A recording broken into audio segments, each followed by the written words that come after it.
국정농단 사건으로 박근혜 전 대통령은 1심에서 징역 24년을 선고받았습니다. 하지만 공방은 계속될 것으로 보입니다. 검찰이 항소할 뜻을 밝혔기 때문인데요. 박 전 대통령 측도 항소할 가능성이 높아 보입니다. 자세한 내용 노영희 변호사 그리고 최영일 시사평론가와 함께 짚어보겠습니다. 어서 오십시오. 안녕하세요. 네. 박근혜 전 대통령 1심에서 징역 24년과 벌금 180억 원을 선고받았습니다. 어떤 의미로 봐야 될까요? 네, 일단 18개 혐의였습니다. 최순실 씨와 같이 공모돼 있는 혐의가 13개. 예. 또 이 중에 15가지 혐의는 이미 관계자들이 유죄로 또 판결을 받았던 그런 혐의들이고요.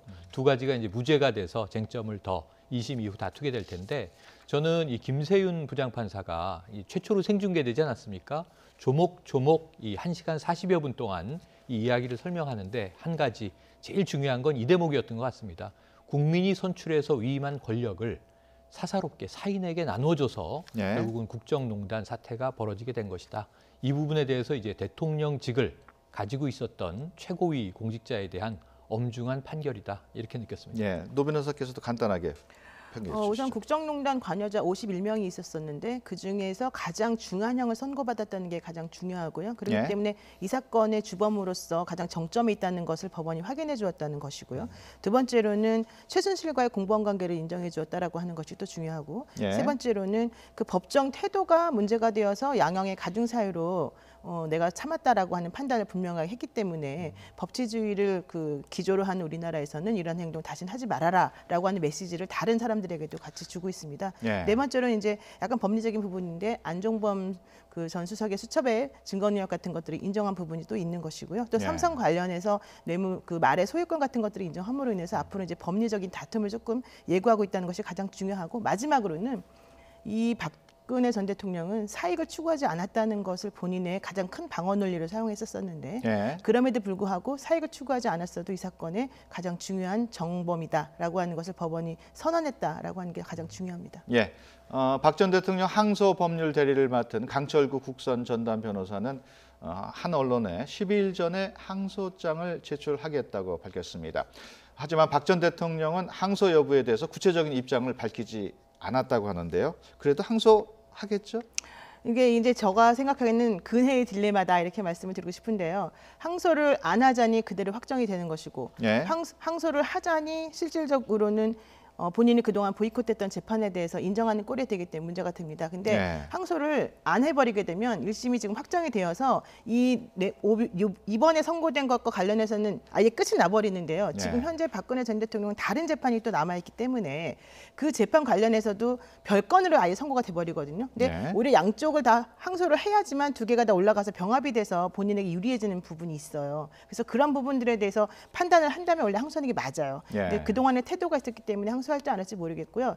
두 번째 제가 잠깐 드리고 싶은 말씀은 강철구 변호사는 사실은 국선 변호인인데 조금 국선 변호인으로서의 그 태도나 할 수 있는 범위를 넘어서고 있다라고 하는 얘기가 지금 계속해서 들려오고 있고 예. 특히 국선 전담 변호사들끼리도 여러 가지 측면에서 조금 부적절한 행동이다라는 얘기를 하고 있는 부분이 있습니다. 예. 게다가 박근혜 전 대통령을 한 번도 접근하지 못한 입장에서 본인이 항소에 대해서 그렇게 강력한 의지를 표명하고 이렇게 예. 한다는 것이 물론 본인의 이제 의무라고 생각해서 하기도 하겠지만 그것이 이제 어떤 정도로 어떤 방향으로 실현될 수 있을 것인가 이 부분을 좀 우리가 좀 상황을 좀 살펴봐야 될 것 같습니다. 예. 박근혜 전 대통령 2심이 진행될 경우에 지금처럼 재판을 보이콧할지도 관심입니다. 계속 보이콧을 할까요? 그럴 가능성이 높아 보이는데 경우의 수는 이런 겁니다. 박 전 대통령의 입장이 항소가 명확하다면 예. 1심이 부당하고 지금 보이콧은 1심 재판부에 대한 거였거든요. 구속을 연장했기 때문에 예. 이것은 부당한 정치 재판이다. 난 이제 나가지 않겠다. 법적으로 신뢰할 이제 의지가 없다. 이런 얘기를 했어요. 예. 그런데 이제 2심은 새롭게 고등법원에서 새로운 재판부가 다시 다루게 되는 거예요.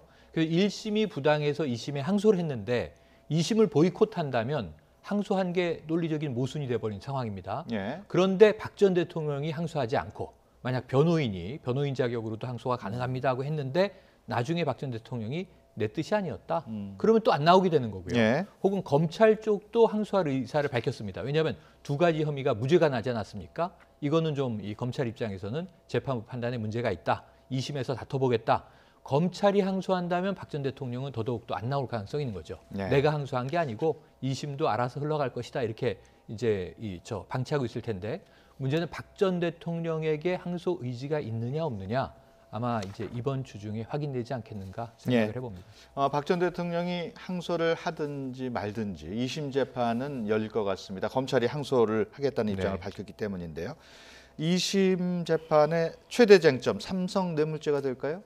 그렇습니다. 삼성 뇌물죄와 관련해서 지금 검찰이 기소한 내용은 삼성이 미르나 K재단에 금원을 지급하는 형식으로 지급한 뇌물이 204억 원이라고 하는 것이고 예. 그 동계 영재센터, 스포츠 영재센터에 대해서 지급한 금액이 16억 2,800만 원이라고 하는 것이었는데 예. 이 두 가지가 전부 무죄가 나왔단 말이죠. 그래서 아마 이 부분에 대해서 검찰이 가장 치열하게 그 법리 다툼을 벌일 것이고 그중에서 가장 문제가 되는 것은 법원에서 무죄를 내리게 된 원인 중에 하나가 부정한 청탁이라는 것이 있어야 되는데 예. 명시적이든 묵시적이든 그런 청탁이 없었었다. 그리고 명시적 청탁이 없었고 묵시적 청탁이 없었다고 보는 이유 중에 하나는 삼성에게는 포괄적 현안이나 개별적 현안 아무것도 인정할 수 없기 때문이다 있습니다. 예. 근데 검찰 입장에서 보자면 당시에 그 박근혜 전 대통령하고 이재용 씨 간의 관계에서는 그 승계 작업과 관련된 현안이 매우 중요한 것이었다라고 얘기를 하고 있고 특히 국민연금과 관련해가지고 문영포 전 장관 같은 경우에는 실질적으로 그 혐의 때문에 유죄가 인정이 된 상황인데 예. 어떻게 해서 현안이 없었다고 보겠느냐라고 하는 게 검찰 입장이거든요. 예. 그래서 그런 부분이 가장 치열하게 법리 다툼이 벌어질 것이고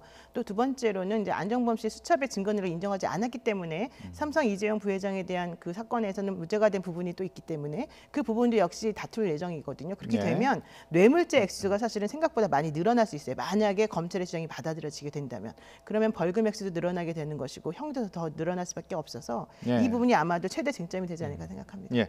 앞서 뭐 잠깐 얘기하셨던 그 말 세 마리 문제, 네네. 그 소유권은 어떻게 인정이 될까요? 그러니까 지금 이재용 삼성 부회장에 대한 1심에서는 사실 말 소유권이 인정이 됐습니다. 뇌물로. 그렇지만 2심에서는 말 소유권은 인정되지 않았어요. 그 논리는 네. 무엇이었냐 하면은 재판부에서는 말을 뭐 그 편하게 탈 수 있다 이런 식의 얘기는 오고 갔지만 그런 말 자체가 소유권까지 넘긴다라고 하는 것을 반드시 의미하는 건 아니다 이렇게 판단했습니다. 예. 그렇지만 이번에 최순실 씨에 대한 1심 재판과 박근혜 전 대통령에 대한 2심 재판에 있어서 판사님은 전부 다 똑같은 논리로 오히려 그 반대되는 얘기를 했습니다. 뭐라고 얘기했냐면 서로 간에 그러한 식의 얘기가 주고받아졌었고 실질적으로 말의 소유권이라고 하는 것을 최순실에게 넘기겠다라고 하는 의사가 나는 확정적으로 있었다고 본다. 이렇게 예. 얘기를 했거든요. 그러니까 똑같은 사안에 대해서 이 재판부끼리 지금 서로 다른 대립적인 판단을 내놓고 있기 때문에 이 사건도 역시 이제 2심에 가게 되면 아마 첨예하게 다뤄지지 않을까 생각합니다. 예. 박 전 대통령 징역형과 함께 벌금 180억 원을 선고받았습니다. 아직 1심이긴 합니다만은 이 정도 규모로 확정된다 해도 벌금 완납 쉽지 않을 것 같아요. 쉽지 않습니다. 지금 이제 박 전 대통령의 재산을 전체적으로 추산컨대 지금 삼성동 자택을 내곡동으로 옮겼죠. 거기서 네. 차익을 현금화하긴 했는데 이걸 변호사 수임료로 쓰느니 마느니 얘기도 있었습니다만 지금 이제 동산 부동산을 다 합치면 77억 내외로 이 박 전 대통령 재산이 추정되거든요. 예. 이것을 이제 납부할까도 우리가 지켜봐야겠지만 설사 전 재산을 다 털어서 납부한다 하더라도 180억 벌금의 일부밖에 안 됩니다. 100억 이상을 이제 미납한 상태가 되죠. 이것 때문에 이제 김세윤 부장판사가 마지막 주문에서 선고를 하고 나서 벌금 180억 원에 대해서 이게 이제 징수되지 않을 시에는 3년간의 노역에 처한다. 네. 그럼 이제 완납하지 못한 이 벌금 부분을 3년이라는 제한된 기간 동안에 노역을 살아야 되기 때문에 이 노역은 24년 플러스 알파가 되는 셈이거든요. 예. 그래서 상당히 이제 어떤 그 연세를 감안하면 큰 이제 물리적인 부담도 되겠습니다만 어쨌든 과연 노역까지 가겠는가 하는 것도 대법원 판단까지는 지켜봐야 될 것 같습니다. 그렇죠. 또 박 전 대통령의 비선 실세, 네. 또 공범인 최순실 씨 1심 결과를 보고 네. 뭐 자책을 했다는 얘기가 있어요. 그러니까 이게 팩트는 뭐 우리가 알 수 없지만 취재 기자들의 전언에 의한 거니까 어느 정도 신뢰성이 있다고 본다면 이렇게 된 게 모두 다 내 탓이다라며 울먹였다라고 하는 이제 보도가 오늘 아침에 나와 있습니다. 예. 이 사실인 것 같습니다. 저는 그랬을 법하고요. 그런데 문제는 이 구치소 자신의 방에 갇혀서 이 판결을 보고서 아 여기에는 나의 잘못도 있다라고 한탄한들 아무 의미가 없고요. 네. 사실은 법정에서 애초에 박 전 대통령의 재판에서 이 모든 일은 자신이 벌인 것이고 박 전 대통령은 몰랐다라고 증언을 했다면 재판 과정에서 이게 조금은 박 전 대통령에게 유리했을지 모르겠으나 그럼에도 불구하고 너무 많은 이제 공범의 진술과 증거가 있습니다만 이 지금까지 최순실 씨는 전혀 박 전 대통령의 죄를 자신의 죄로 끌어오는 예. 형태의 내 탓입니다라고 하는 발언을 법정에서 한 바가 없어요.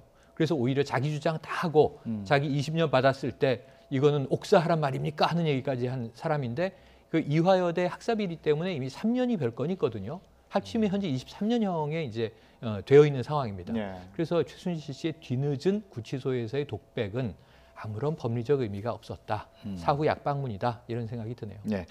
이번 국정농단 의혹의 기폭제가 된 것은 바로 태블릿 PC였습니다. 누구 것이냐 그 소유자를 놓고 논란도 있었는데 법원이 최순실 씨께 맞다, 사용한 게 맞다 이렇게 인정을 했어요. 예, 예전부터 이제 그 논란이 계속 있었었고 검찰에서도 한번 이제 포렌식 같은 걸 하면서 이건 전부 다 최순실 씨가 사용한 게 맞다라고 말을 했지만 네. 결론적으로는 그럼에도 불구하고 계속 논란이 끊이지가 않았었는데요. 이번에 이 태블릿 PC에 대해서 최순실 씨가 사용한 게 맞다고 판단을 내렸고 네. 그 최순실 씨는 지금 본인의 있는 항소심에서 이것은 내가 사용한 게 아니라고 거짓말을 사실 하고 있습니다. 그렇지만 법원에서 뭐라고 얘기하고 있냐면 최순실 씨의 것이라고 하는 핵심 증거는 다 바로 당신의 말이다. 왜냐하면 태블릿 개통자에게 이거 네가 만들었다며 이렇게 말을 했다는 거죠. 게다가 예. 태블릿 PC가 2개가 있는데 여기 사건에서 문제가 되는 첫 번째는 그 JTBC가 입수한 그 태블릿 PC가 제일 중요한 문제가 되는 것이고 두 번째는 그 장시호 씨가 갖다 준 태블릿 PC가 있습니다. 근데 예. 두 번째 태블릿 PC가 뭐 최순실 씨가 사용한 것은 맞아 보이는 건 분명하기 때문에 이 첫 번째 것에 대해서도 역시 정황적으로는 또 그분 거 맞다라고 판단이 들어서 뭐 더 이상 이제 논란의 여지는 좀 없어 보이지 않나 생각이 듭니다. 예. 박 전 대통령 1심 선고에 대해서 정치권 각각의 반응을 내놨습니다. 지금 그래픽으로 준비가 됐나요? 네, 지금 각 당별로 반응이 나와 있습니다. 민심 반영한 사필 규정이다. 뭐 쭉 나와 있는데요. 자유한국당 반응이 조금 날선 반응이에요. 네, 간담 서늘하게 네네. 봐야 할 사람은 문 대통령이다. 전희경 대변인이 저렇게 얘기를 했죠. 저 말을 다른 표현으로 하면 이제 또 여러 정치인들이 쓰고 있는데 예. 부메랑으로 돌아올 것이다. 예. 이 역대 대통령 중에 제왕적 대통령의 권한을 행사하고 이 퇴임 후에 법적으로 자유로웠던 적이 없다. 이제 이런 맥락의 이야기를 하고 있는 거죠. 예. 그래서 오히려 더더욱 지금 개헌안도 올라와 있습니다만 이 대통령직에 오르는 고위공직자, 뭐 사실 대통령뿐이겠습니까? 총리, 장관, 차관 다 마찬가지죠. 이런 사람들은 정말 몸가짐을 국민에게 한 점 부끄러움이 없도록 정말 청백리 정신으로 해야 한다는 것을 우리가 교훈 삼아야 될 것 같고요. 예. 그럼에도 불구하고 이제 자유한국당의 저런 발언 자체는 이런 모순을 낳습니다. 왜냐하면은 이 지난번에는 집권 여당이었잖아요. 그런데 박 전 대통령 24년, 비선 실세 최순실 20년, 그리고 관련자 아까 말씀하신 대로 지금 50명 가까운 인력들이 받은 지금까지의 형량만 봐도 125년에 지금 달한다는 이야기가 있는데 예. 그다음 그 당시에 집권 여당의 실세 정치인들은 그때 최순실 아는 사람이 다 없다고 얘기를 했어요. 이런 걸 알았으면 내가 말렸을 것이다. 우병우 전 민정수석을 비롯해서 아직도 최순실을 몰랐다면 최순실이 이렇게 광범위한 국정농단이 가능했을까라는 의문을 안기고 있거든요. 그래서 네. 지방선거 전에 한 번 더 이 박 전 대통령의 이 국민이 위임한 권력을 사사롭게 나눠 쓴 이런 부분에 대해서는 당시의 집권 여당으로 한번 국민들에게 철저한 사죄와 반성을 하고 황골탈퇴를 선언하지 않으면 지방선거에서 현 정권의 이 판결을 가지고 비판을 한들 예. 나머지 손가락은 자신들을 가리키고 있다라고 네. 하는 것도 좀 유념해야 할 필요가 있겠습니다. 지금 말씀을 들으면은 지방선거가 6월 13일이죠. 13일 두 달 남짓 남았는데 결코 자유한국당한테는 유리하게 작용하지 않을 것이라는 말씀. 지금 이 형 자체는 유리하지 않고요. 지금 이제 인물란에 봉착해 있지 않습니까? 네. 그래서 이제 하나하나 이제 광역시도 후보들을 이제 올려내곤 있는데 이분들이 다 대체로 보면 성향이 또 그때 친박이었던 분들이에요. 예. 근데 지금은 거기에 대해서는 아무 말씀 안 하고겠어요. 네. 예를 들면 뭐 서울시장 후보로 지금 거론된 김문수 전 경기지사는 태극기 집회에 열심히 참석해서 박 전 예. 대통령은 억울하다 이렇게 호소를 한 분이에요. 이것이 6.13 지방선거 선거전에서 박 전 대통령과의 연관성 문제를 어떻게 그러면 해명하고 설명할 것인가. 예. 이 부분이 제가 쉽지 않아 보여서 오히려 이 장제원 대변인은 이 여당에 대해서 지금 현재 여당에 대해서는 강한 비판을 하고 있지만 박 전 대통령 문제에 있어서는 이것은 정말 인정할 것은 인정해야 한다는 이야기를 또 하고 있거든요. 예. 홍준표 대표와 결이 좀 있는데 또 이제 김성태 원내대표는 법 앞에 만인이 평등하다 이런 얘기를 했어요.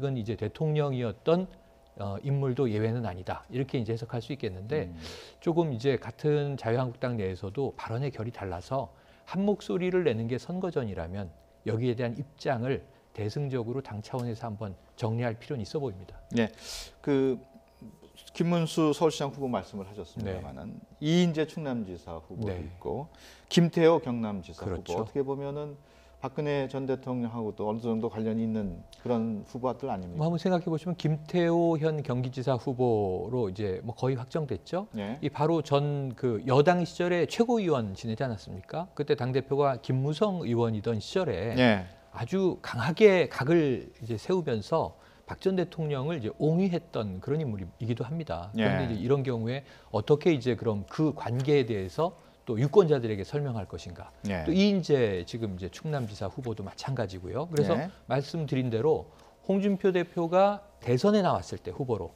또 당권을 잡았던 초기에는 친박 청산을 강하게 이야기를 했잖아요. 바퀴벌레론도 나오고 이제 최근에 연탄가스 이야기도 나왔습니다만 당 중진과 지금 굉장히 긴장 관계를 형성하고 있는데 네. 지금 또 후보를 이렇게 뽑아 올려놓고는 이분들을 칭찬하면서 선거 유세를 펼쳐야 될 텐데 그럼 홍준표 대표의 입장은 무엇이냐? 지금 이제 과거에는 춘향인 줄 알았더니 향단이더라 이런 이제 좀 또 격한 이야기를 해서 한번 비난에 직면했는데 예. 이제 와서는 또 이 박근혜 대통령이 억울하다는 입장에 의사를 표명하고 있거든요. 예. 그래서 이 오락가락하는 행보들을 국민과 유권자들이 납득하게 하기 위한 최소한의 정리, 아까 말씀드린 대로 입장 정리는 필요해 보입니다. 네, 이명박 전 대통령 얘기 한번 해보겠습니다. 검찰이 이명박 전 대통령을 내일 기소할 예정인데요. 기소할 때 어떤 내용이 담길지 궁금하네요. 그러니까 BBK 주가 조작 피해자가 이제 이 전 대통령에 대해서 고발을 했죠. 그리고 난 다음에 178일 만에 사실은 이제 기소가 이루어질 예정으로 되어 있는데 예. 우선 구속 만기가 되기 때문에 이 대통령 먼저 이제 기소할 예정으로 있습니다. 가장 크게는 뭐 특가법상의 뇌물이나 국고 손실 혐의가 있고요. 예. 횡령, 조세 포탈, 직권남용, 또 대통령 기록물 위반법 등이 있는데 구체적으로 살펴보게 되면 1994년도부터 2006년 3월까지 조성되었던 그 비자금 393억 원 정도가 있고요. 또 하나는 이 비자금을 조성하는 과정에서 법인세를 포탈한 내용이 있습니다. 31억 4,554만 원 정도. 또한 다스 자금으로 선거 캠프 직원에게 월급을 주었다라고 한 혐의 때문에 4억 한 3,400만 원 정도의 또 책임을 묻는 게 있고요. 예. 또한 다스 소유의 자동차를 뭐 이용했다든가 또 삼성으로 하여금 다스의 소송 비용을 대납하게끔 해서 67억 한 7,400만 원 정도 쓰게 한 혐의가 있고 또 김성호하고 원세훈 전 국정원장으로부터 그 특활비를 뇌물로 수수받은 게 있고요. 대통령의 직권 남용으로 해서 뭐 LA 그 전 총 그 영사 혹은 김백준 전 총무기획관 등을 이용해서 직권 남용해서 다스의 그 140억 원을 반환케 한 그런 거기에 관여하게 한 혐의가 있습니다. 예. 또 이팔성 우리금융 지주회장이나 뭐 다른 사람들로부터 돈 받은 혐의가 또한 35억 원 정도 되거든요.